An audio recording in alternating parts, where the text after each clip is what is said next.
Welcome. This is episode 1 of the Lexicon Artists. I am your host, Ewan, and this is Wordmaster and House Professional Wordsmith, Christina. Hello. Hello. And we're here to learn about words. And show off some amazing words that maybe you've never heard of. We certainly hadn't heard of most of the words we come across here on this channel, and yeah, some that maybe we'll start using a bit more. So come with us as we explore some very interesting words from throughout time and throughout the world. So starting us off, I have my favourite words from recent times, so I know this word pretty well, but I try to use it and tell people about this word as often as possible, especially when it's been raining, because this word is petrichor. Petrichor. Petrichor. So let's Google how to say it. How does this one... Am I saying it right? Petrichor. There you Petrichor. go. Nailed it. Petrichor. Yeah. See, it first came to my attention before we met because I was watching Doctor Who and it featured prominently in a storyline.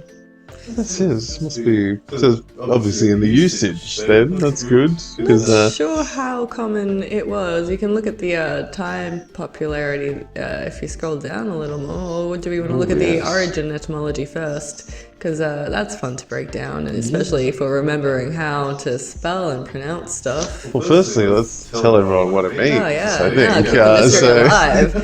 Smelling petrichor, if you're familiar with Petra, it means kind of earthy, earth, I think. We'll learn about it right here. Petra relating to rocks in English. And sorry, yeah, it is a pleasant smell that frequently accompanies the first rain after a long period of warm, dry weather. So whenever there's a bit of rain, especially after a hot day, it's kind of like the nitrogen and other things that are in the soil rising up, and dirt and gravel. Just the wetness really makes the chemical reaction and springs all that ground smells up into the air, and the wet smells as well. There's also something, I don't know if it's related to petrichor, but when there's rainfall, there's like more ionic energy as well, and it's generally good for people's moods. Same as being near a waterfall. Well, I guess Petra doesn't just mean... Well, that's rocks as well. Like ground, but like you smell bitumen when it's been rocks. raining. It's rocks all the way down. So, whatever's in the earth. It could be anything. It could be some real clay or sandy. Yeah, we like minerals too. Depending what's in the earth. So, I just thought petrichor, if it's been raining. Yeah, pleasant smell. Smell that petrichor, hey? But it's a nice one. It's not always. Do you want to pull the usage thing back further than 1800? Because we did that with the other word and it was crazy. Yeah, so, sorry, I'll just go into this. 1960s blend of petrichor related to rocks. Smell believed to be caused by a liquid mixture of organic compounds which collects in the ground. And ichor. Yeah, click it. What's ichor? So which one, Petra or ichor? Ichor. I don't know what ichor means. Fluid that runs like blood in the veins of the gods. Watery discharge from a wound. Lovely. New one. Bonus one. How's that one's pronounced though? Before we click back. Oh yeah, pronunciation. Yeah. Ichor? It's just it's right. Ichor. Petrichor. No, petrichor. I mean, it changes vowel sounds when it isn't a different word. Combined. It's Petra. English does that thing where the vowel followed by consonant, followed by another vowel, followed by consonant. It's the intonation changes the vowel sounds. Maybe that was a second petrichor. I think people should be starting to use that one a bit more, and they are. So that's pretty cool. I know I do. I tell that word to all my friends. Expanding their vocabularies. This one was a kind of new one to me, or maybe I knew it and then I forgot it and then I heard somebody use it and I was like, what? I'm look that juicy nugget up. It's excoriate. Let's see how that one's pronounced. How close was I? Excoriate. Excoriate. Excoriate. But I'm Excoriate. Excoriate. And it's a verb, and I like the two usages. The literal one was nice and succulent and juicy in a morbid Wednesday Addams kind of way, and then the way it was actually used in the context I heard it was to criticize someone severely. But like medicinally, damage or remove part of the surface of the skin. So just imagine giving someone a verbal lashing so hard that their skin is just discharged basically from their being. The usage here. The discharge is acrid and excoriates the skin of the nose. Oof. Yeah. Juicy. Excoriates the skin. So it's like, could you say like, Scratch, like rub off I'm the imagining brain. like someone got really Scouring. fucked up. Yeah, where something has like some skin around the edges. Yeah. So it's like excoriate that. Yeah, I feel Oh, like right. it's a snake skin kind of removal kind of injury. It seemed like you'd use it. Maybe doctors use it. That's why it more says commonly. medicine, so I think that Yeah. usage, since it's number one, might be Well, where it's still common. What's the second usage there? Criticize someone severely, so that's how I heard it being used in a YouTube podcast, and That'd be it more was- common. Yeah, I'd say. I think so, Common because it's tongue. fun. Everyone could use that. Yeah, and it's someone who was deserving of being condemned and denounced and censured and criticized, so that's why they were being excoriated. Yeah, absolutely. It's like, How dare they? really get into someone's face. It's the point of having a soundbox, to use your words to excoriate people. So you got the Latin there. It's X to out, Yeah. out from, Corium. and corium. It's so medical, really. Yeah, very. It just pops some Latin words together. Explain what you mean. It's interesting. Yeah, my dad is a doctor, and he said he had to learn Latin a lot back then, and that was from the Standard. 60s, 70s, especially being a doctor, I guess. Yeah, it's They made it obsolete. Well, it became a dead language Dead a long language. time, but it no longer was required learning by our generation. And I wanted to learn it at university, and I was like, nah, we did it for the last time last year. We've retired it. I'm like, great, cool. just missed it. I'll You just got teach the myself excoriate. Excoriate. Excoriate. I'm just sorry. guessing Yeah. that it sounds Italian. It's Latin. And excoriate. Excoriate. Skin. Skin. Oof. And late Middle So English. I'm gonna guess this word's been around for a while. Yeah. If it's I was late gonna Middle go, English, yeah. Let's Right, pop that's the, 1800s. It was really it's when it's starting like, to get yeah. weird. Pop the brackets out a little to like when it's late Middle English. Go 1300s. That was like the Dark Ages. Oh, fine. 15.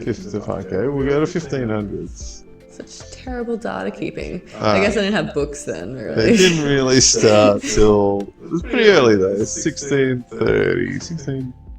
1629 started excoriating things. Yummy. Maybe that's not the right reaction. Hang on. Let's look at some other words that they need to denounce, Yeah, to decry, or to condemn. exactly. So if someone's done something awful, Abominable. Yeah. I excoriate them. It's a good one, Yeah. and we should use it more often. And I hope people do. Give their skin a good lashing with your Yes. Next word is a bit of a two-parter because we found that there was an tongue. Yeah, well, you wrote it in the list with Yeah. a typo, so I'm pretty sure that's what you meant. Omphalos. So a Greek word meaning navel. I'm just reading this now because why not? In ancient Greece, it referred to a sacred carved stone at Delphi, believed to mark the center of the world. This stone, also called the Omphalos stone, was a significant religious symbol associated with the Oracle of Delphi. It was believed to be the meeting point of the two eagles sent by Zeus from opposite ends of the earth. The term my God. omphalos can also be used in a more general sense to refer to a central point or hub. I was wow. also going to say Petros is rock in Greek. Because we were talking about petrichor before. Petros. The most well-known association is with the stone temple of Apollo of Delphi. That's where that oracle be. Symbolism. Yeah. So, meaning naval. So that's part one. So meaning, naval aspects. And then the next word that you And had, then which was even more. This is the word I found Yeah. just after this, because I was Googling it. When you Google, it gives you suggestions. Check this out. And I had this one in, and it came up, would you like to extend that word by a couple of letters? And it was like, what has it says? Omphaloskepsis. Omphaloskepsis. Omphaloskepsis. Omphaloskepsis. Is there a pronunciation of that one? We'll get to. Omphaloskepsis.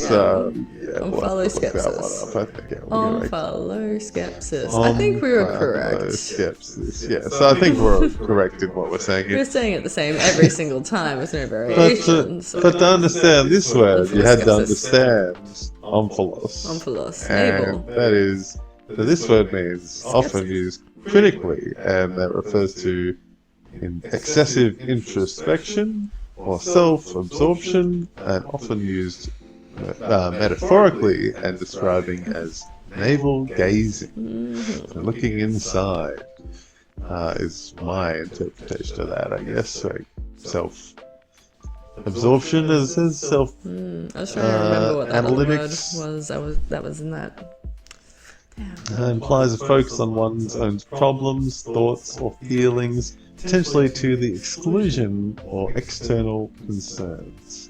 The word itself comes from the Greek word omphalos and skepsis, Inquiry. or to be a skeptic, to inquire a lot. Literal meaning, omphaloskepsis. Contemplation of the navel. Means contemplation of the navel. Fun phrase. Yeah. You're just like Serious through thought. life.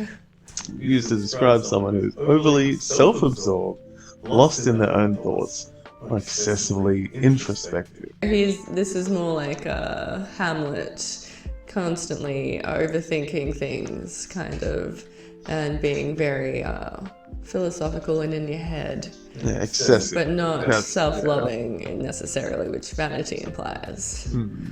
Yes. And Stuck in your own head, yeah. thinking about your own problems in life and things. So Yeah, so I think we can all be a little bit. I'm still trying to find this word that is in that area, that arena, where you're like constantly thinking of a thing and unable to get out of it. Is there any thesaurus-y words associated with omphaloskepsis? Synonyms. Synonyms, yeah. Brooding. Reflection. Rumination, that's the word I'm looking for. Rumination. Rumination, that's a good one. Yeah, because that's really like chewing on the crud over and over and over again until it's properly digested, is the way I think of that one. Yeah. And that's kind of like what navel gazing is, when you're just stuck in a loop doing the It's same constantly thing. Self-absorbed. Lost in your own thoughts. Excessively And we can all introspective. get to that point. It's very human thing to get to. Get through. No. Get through, yeah. It is a thing that people fall into and then find strategies to step out of. Yes, that's a Yeah. very interesting word. One, So long. you can use it in everyday life so much. Contemplation on the table. Aid in meditation. So, it is good to Yes. introduce a bit of omphaloskepsis into your life. In moderation. And in moderation. There's And this picture of this kid looking at his belly, like literally, and then statues. literally looking internally. Like, Yeah. what did I eat? What did I put in there? I would like a sentence usage. The club's demise has acted as a trigger for one of those periodic outbreaks of omphaloskepsis about the present and future of Clubland. Thank you, Jim Carroll. I bet those clubs may be following the money, but there's no substitute for great music. Irish Times of Dublin. Anyone else ever use the word omphaloskepsis in anything? Well, what does it say up here? It was made popular because of Yeah, what a was the book, usage? Oh, yeah. Aldous Huxley, Yeah, but not 1925. not Brave New World, a different Aldous Huxley novel. Yes. These Barren Leaves. Apparently it's going to worldwide words. Omphaloskepsis. There you go, folks. To have some inner thoughts. Yeah. Self-absorption. My navel is In moderation. doing angry. Another fantastic word. Wait, did we look at the usage over time? Did it have that one? Yeah, that's what I Yeah. thought. That's really all I could see, was that it was really just made. Yeah. Because he probably saw the word omphalos. Yeah. Yeah, he probably did some of that word combining. Yeah, I literally coined it. Cool. Yes, relatively new word in the 20th century. Combines Greek terms for navel and contemplation. There you go. A good word. Fantastic word, I reckon. And if you can wrap your head around it, omphaloskepsis. Wrap your mouth around it. Omphaloskepsis. Wrap your lips around some omphaloskepsis. And I think that's going to make your day a little bit better. On to our second last word for our first episode ever. One that you Billingsgate. found. Billingsgate. Yes. Billingsgate. What a silly fun word. Refers to coarsely abusive language or foul-mouthed talk. So I guess technically you could use Billingsgate to excoriate someone, but probably wouldn't keep yourself. I don't know, it depends. But maybe it's fine to use that kind of language. It won't help with omphaloskepsis. It won't help with your own sense of To, pride Billingsgate. and your reputation, perhaps, unless, I don't know, it's the kind of vulgarity that I guess maybe if that's a thing you like, isn't a bad thing. But it's about being rough and loud, and it's coming from the Billingsgate fish market in London. So that kind of language. Yeah, well, essentially it's just used as another word for Invective. abuse or vulgarity, yeah. But yeah, brought up in the 17th century. Got a few hundred years on that one already. I figure that's when it was popping off, really. Busy time for the fish industry, the fish market in London. And if that isn't one of the most British ways of abusing or saying you really don't like something. Yeah. Or, you know. Or that person speaking rather Billingsgatingly way. Look at the different usage in languages, in sentences again. How would... they were said he thought it was the politician example that they believed that being obdurate and Billingsgate with their verbiage was the best manner, was the gate to success. That was it or something. Yeah. He never paused to weigh his words when he assailed an opponent, believing that in politics, Billingsgate is the gate of success. I was getting there.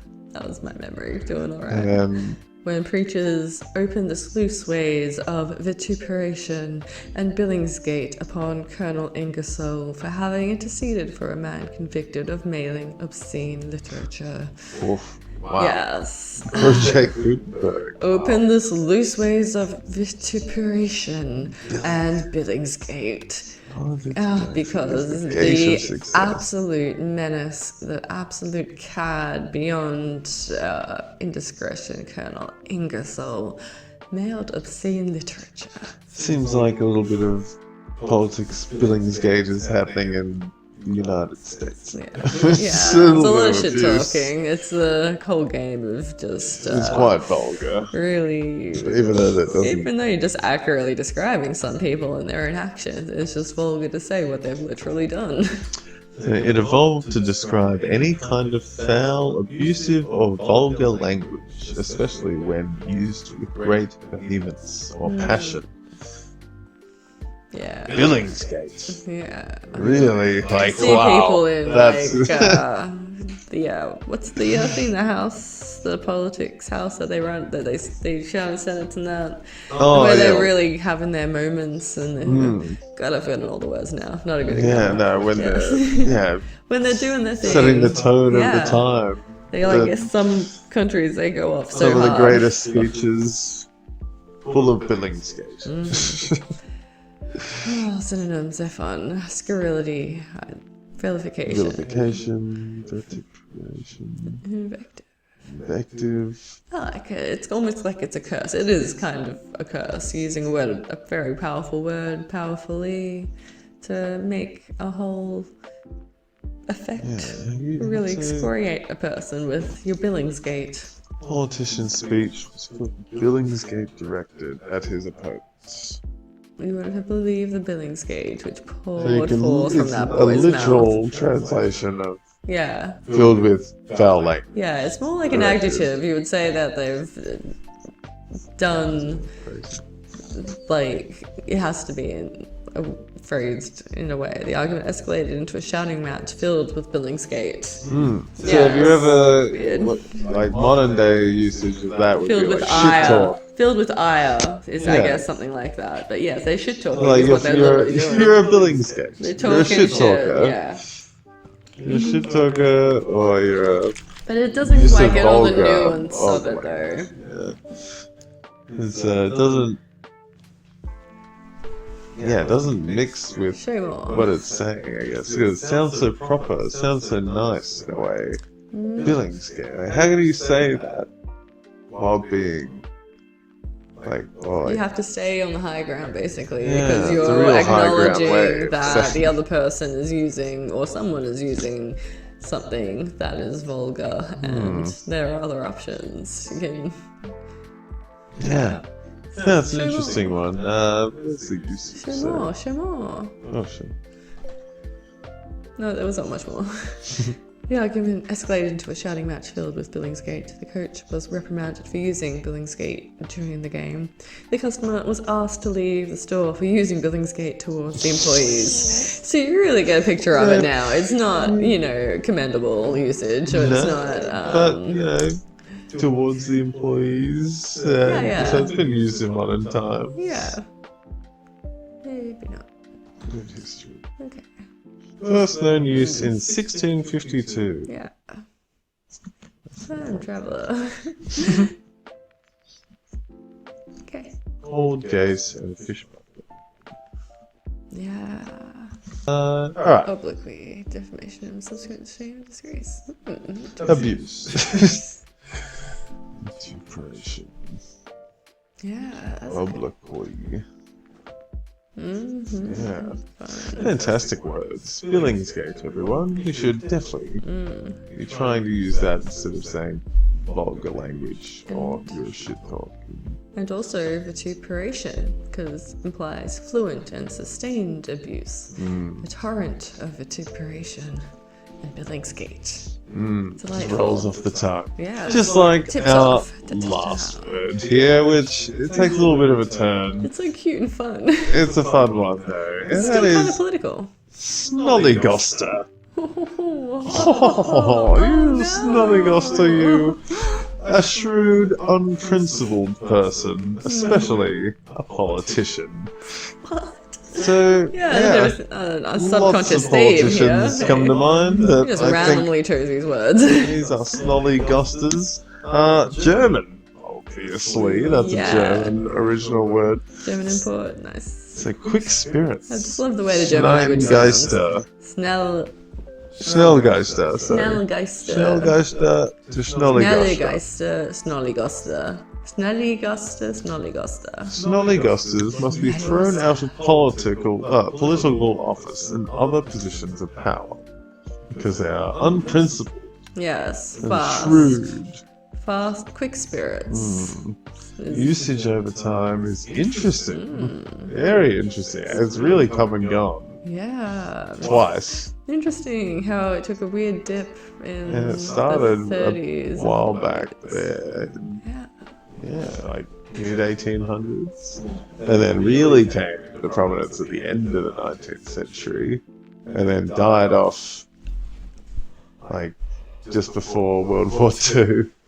Came back Yeah. during or just after World War II, and then I wonder if that died just off again has in, like, the something 80s. to do with the actual evisceration of literature and words What, during Germany? that time period? Like, how many records were there still around during that period of time to really source from? I don't know.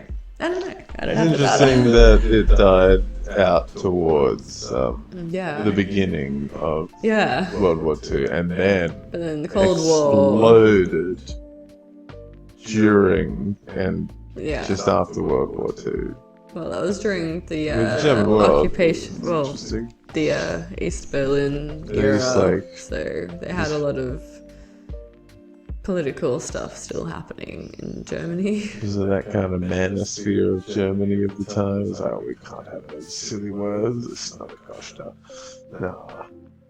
I don't know. It's interesting, though, that it's like come in and out of fashion. Just the one that's really come and gone. I think that one needs more research. Probably has a more interesting history that requires some deep dives. Snollygosters inform us. Also, like the plural of omphalos was omphalae. Yes, Snollygoster. Whether or not we can start using that one again, I reckon It's a fun word. it's a fun one. It's still, It looks like it is popping up it's right now. If getting- you click yeah, on it's it, go up to becoming 2022. So I don't know if any Germans are watching at all, but yeah, let us know if you hear that word often. I don't know. Use it still. In modern day, that'd be interesting, and maybe it's one we can start spreading and using elsewhere, because I kind of like it. I think it's a cool word, and even though it means something awful, It's a good way of feels like describing someone that we need to use to describe. yeah, maybe it is reflective of the political times. It's like, oh, there's a lot of snollygosters in Yeah. 1890 and 1950, 60, and now snollygosters everywhere. Dark times. Dark times.